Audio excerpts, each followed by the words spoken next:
Graduate. Nice guy. Yeah.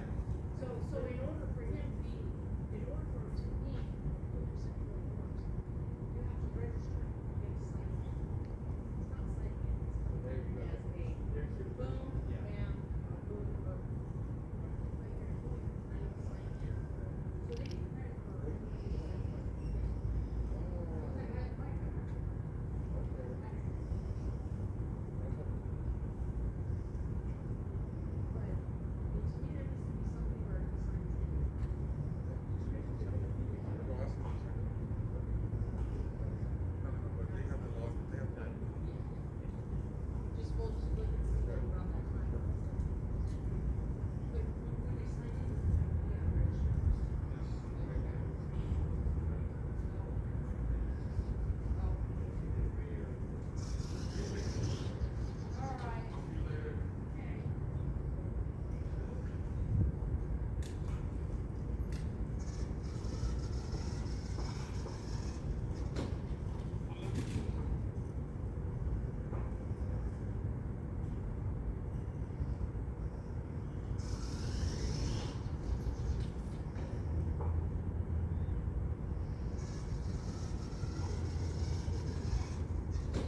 Excuse me.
Yeah.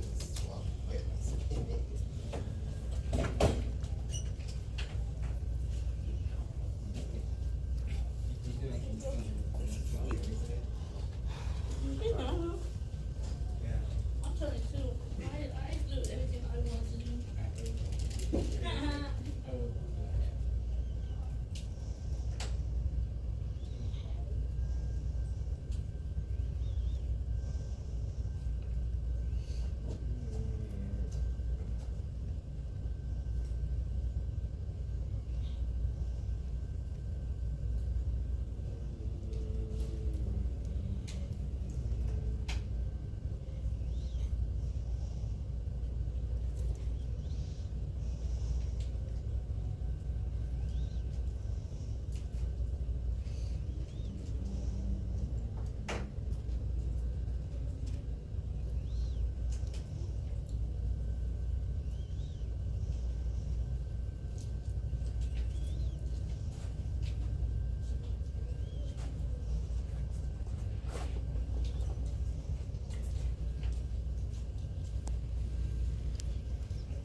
Nice.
Right now. Melissa put hand sanitizer on, you were just touching your nose.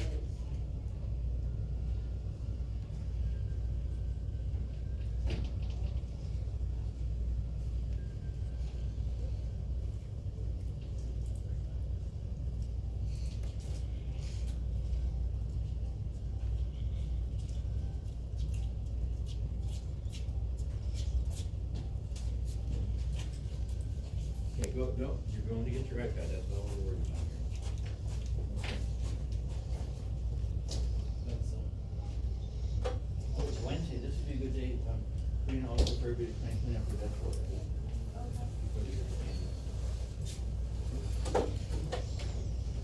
George, no. Well, where is your iPad? That was right here. Put it here. Go ahead. See you tomorrow. No, not tomorrow. Am I funny? Yeah. Who's funnier?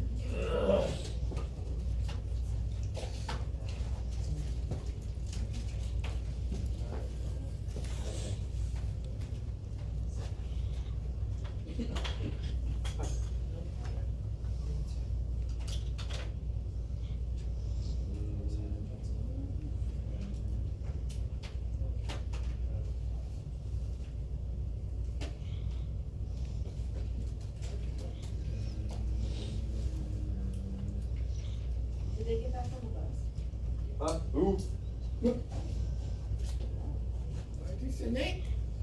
I say who got on the bus? You all up in the conversation. No, it's not we. You're the one that decided to talk in the volume that we can all hear. No, what? Was I talking? No, you were talking in normal volume. Regular, right? I didn't say Nate, they came on the bus. No, you talk like that in a normal volume. The No, volume. no, I was talking this way. Not this way. Like, What's wrong with Nate? I want to see Nate. What's wrong with you, Nate? Oh my gosh, what is up with you anyways, today? Patty and Hayshawn came on the bus. Okay then. Okay, anything else? I was just confused. Oh, Why you laughing? hi. Why you laughing? Hi. Oh, someone's off again. You know what? See, Let's just do a scene. We don't usually scene at 10. Do we have anyone here? Let's fix this again at 10, because after everybody's cleaning up their desk. What about now? You not hear what she said? Right. When Steven says done, you're gonna watch what pay is desk. Thank you, Patty. But do we have wipes? Just watch it, Terry. Yeah, just watch CNN 10, please. Look. Hey. Watch that too. Watch that too.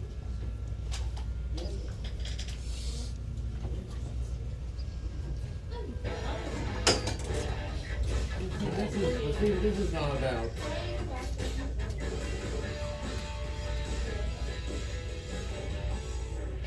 What's up, and welcome to the show. I'm Coy Wire. This is CNN 10, and we are kicking things off a little different today. We're gonna sneak in a shout out from the jump because Mr. Husk at Fisher Middle School in Aurora, Illinois, had themselves a sneaker design contest. Sent us these custom kicks. We are rolling to our wall of friends for the best 10 minutes of news. We begin in Venezuela, where life after the fall of former leader Nicolas Maduro remains uncertain, months after his capture by U.S. forces. Maduro and his wife Celia Flores have been imprisoned in the United States since January. Delcy Rodriguez is now leading the country. Many Venezuelans say that very little has changed. Some say political repression has started to wane. Issues like political prisoners and economic woes continue to weigh heavily on many people living there. Our David Culver got a rare firsthand look at what post-Maduro life is like in the capital city of Caracas. La policía nos tiene bloqueado por He todo. says you can't go any closer because the police have blocked it off, and you can see they've got a big barricade up. A public demonstration and we can't get in. These Venezuelans are calling on their government to raise wages and ease repression. The police keep turning folks back. Entonces, ¿cómo podemos entrar? You know, and he's trying to tell us that there's another side to go to. We've driven all the way around this area for about 30 minutes and we haven't found a way to enter. It looks like now we might have found one possible entry here, but I mean, it's now towards the end of the march and demonstration. She's saying elections have to come for a radical change. He says they took, meaning the U.S., Maduro, but left the rest of the system in place. Delcy has an acting president, Delcy Rodriguez, who governs behind layers of security, several blocks of armed guards. We have a mobile command force right there. Not surprising given how her predecessor's rule ended on January 3rd, when U.S. forces captured Nicolas Maduro and his wife Celia Flores. Their names and faces now plastered across Caracas. Billboards, graffiti, homemade signs. The government, at least, wants them back. The reality is Maduro, the man who ran this country for some 13 years, even though his face is everywhere here in Caracas, well, he's in custody, locked up in the US. The system he built, that is still standing, and that's not lost on the people here. Especially the families of the more than 450 political prisoners still in custody. We've driven about an hour outside the capital. We're headed to El Rodeo, which is considered to be one of the better-known prisons where many of these political prisoners are believed to be held. At the prison gate, family members live out of tents, waiting for weekly visits. Because they don't have the money to make the trip multiple times, they camp out. And on days like today, they have visits with their loved ones. Though the repression has not totally lifted, it has loosened a lot. It's also worth noting that not everyone feels like the United States should be involved in Venezuelan matters.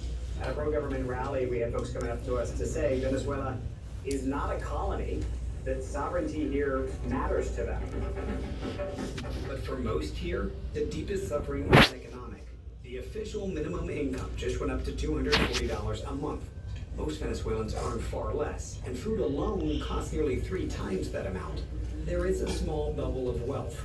Nice cars, weekend clubs. But most here live like Maria Perez's family. Inside her parents' home, the scarcity is hard to miss. Is your dad? Good, by the way. Yeah. She said that her dad is diabetic. My mom gets to do arthritis. When it comes to healthcare, it's for the dad. Her home is a 20-minute walk uphill from her parents. No real roads to get there. Wow, they only really have running water, she said, every 45 days. And so, sorry, I'm out of breath a little bit, but the remainder of the days, they rely on these big tanks.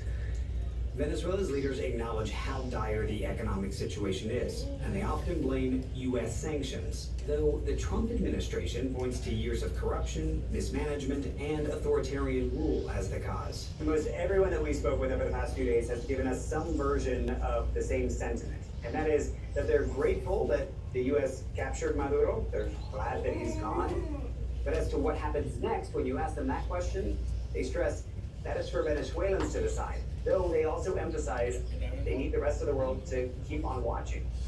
Oh, sure. Pop quiz, hot shot, alligators and crocodiles only coexist one place. Where is it? Brazil's Florida. Pantanal, Amazon River Basin, Florida. Everglades, or Okefenokee Swamp? If you said See? Florida Everglades, crock on. The famed river of Trust me, grass you is the just only have place to on say Earth you you had can a- find both American Trust me, alligators Florida and is need to be a crocodiles. Jump on that. Now to a arc. very serious situation in the state of Florida. At the time of this taping, 58 wildfires were burning nearly 29,000 acres across the state, including parts of the Everglades. One of the biggest, the Max Road Fire in Broward County, Sweet expanded to Jesus. 4,800 acres, covering roads with smoke, crushing visibility, and impacting air quality. Firefighters from local and state agencies, along with the National Guard, have all joined the battle. The good news, the fire was reported 60% contained at the time of this taping. But here's the wild part. The fire actually created its own weather, a microclimate, with these towering fire clouds, officially called pyrocumulus cloud. They form when intense heat sends humid air, smoke, and other aerosolized particles rocketing high into the atmosphere. And did you know, if these clouds grow large enough, they'd be capable of creating thunderstorms? From fire clouds to another stunning moment in the sky, rainbow clouds seen from Bogor in Indonesia. It's a rare phenomenon, and our meteorologist Chris Warren tells us all the things that need to line up just right to see them. Video out of Indonesia shows a massive cloud with a rainbow-like halo glowing at the top, and it doesn't even look real, but it is. The science behind it is the same thing you've seen in a soap bubble or an oil slick. It's called iridescence. Inside that cloud are tiny water droplets or ice crystals. Sunlight hits them and splits into a spectrum of colors. Some colors turn vivid, others fade. This is rare because everything has to line up perfectly. A thin cloud, uniform cloud particles, and you in exactly the right place to catch it. Miss any one of those, and this disappears. It's the same physics you're used to seeing scaled up to the sky.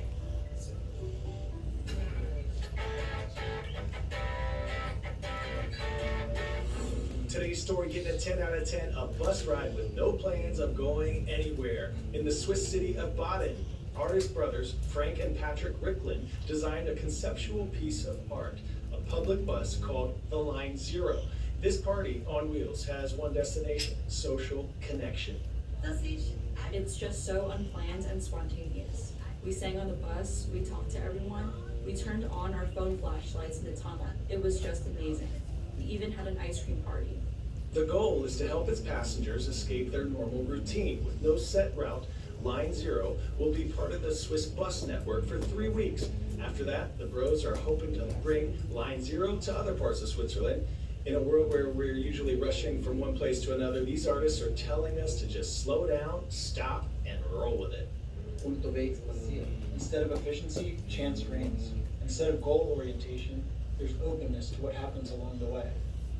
And we see an incredible quality in that, especially in a time in a digitized world where people spend 90% of their free time glued to their smartphones. All right. Congrats to our Your Word Wednesday winners, Mr. Greenland and friends at Da Vinci High School in Davis, California, for submitting aerosolize, a verb meaning to convert a substance to a fine mist or spray. And one more spirited shout out today. You ought to see this blanket. The Spartans, Mr. Larson and crew at Watford City Middle School in North Dakota, blanketing us in glory. It's incredible stuff. You did a project about ancient Greece. That is awesome. Go out, make it an awesome Wednesday, everyone. I'm Coy Wire. This is CNN 10, and I'll see you tomorrow. Okay then. Is it the weather? Mr. Thomas, Okay. Nothing has changed. Nothing has changed except seems like nothing has changed for a while, which is a good thing, I guess. But still, I want to remind one that next week's Tuesday is gonna be 94. 94? Yeah, next week on Tuesday. Oh, wow. On the 19th be Pacific. Okay, so how are we gonna clean out tables? We don't have wipes. Good question. How we gonna do it? Do we want to use wipes or? well, we can, spray that disinfecting spray, and then they can get a napkin and Should we get, hang on, I think we still have some wipes. Or we can use the the towel. Yep, Yeah, that's my technique.